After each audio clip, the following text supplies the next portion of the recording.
Let's turn these clearance placemats into some super cute decorative pillows.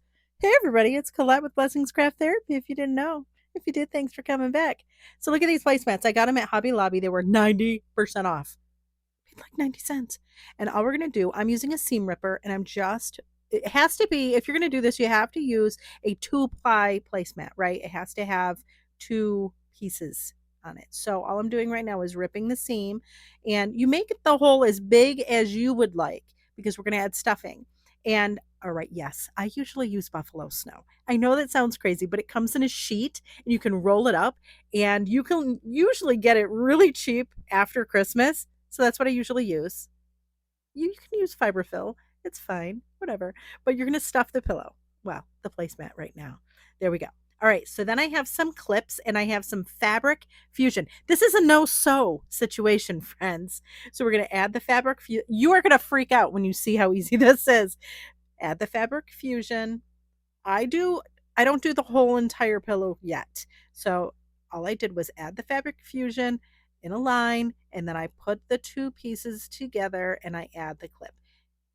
Put my two pieces together, kind of squish them together, add a clip, and then I'll put clips in between just so that it stays adhered. Yes, it's going to take a little bit to dry, but it's no sew. You can wash it after. Look at, we went all the way down the aisle. And I did another one here. There's a white one. Again, 90% off. It was like 90 cents. So I said, hey, why not? I need some more kitchen pillows. So why not?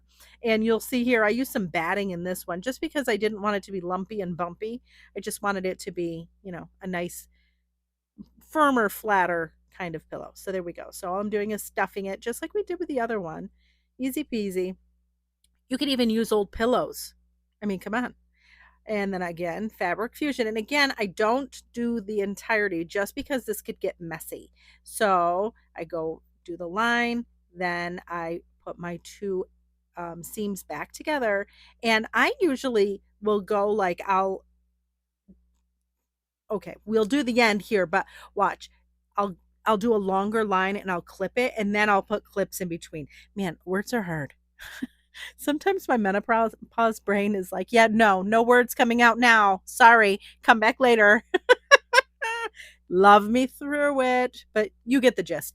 Put clips all the way down, do it all the way, let it dry. I let mine dry for probably 12 hours. I don't know. And look, are you kidding me? Look at how cute. Doesn't come apart. You can wash it. Here's the white one. Take all of our little clippies off, and ta-da! How fun! Oh, I love it. And you could even decorate these, put stuff on it, paint it, whatever. But I just kept mine just like that, right? I mean, stop. Super easy. So if you see placemats on clearance, snag them because you can make pillows. All right, friends, thanks so much for watching, and I hope this inspires you.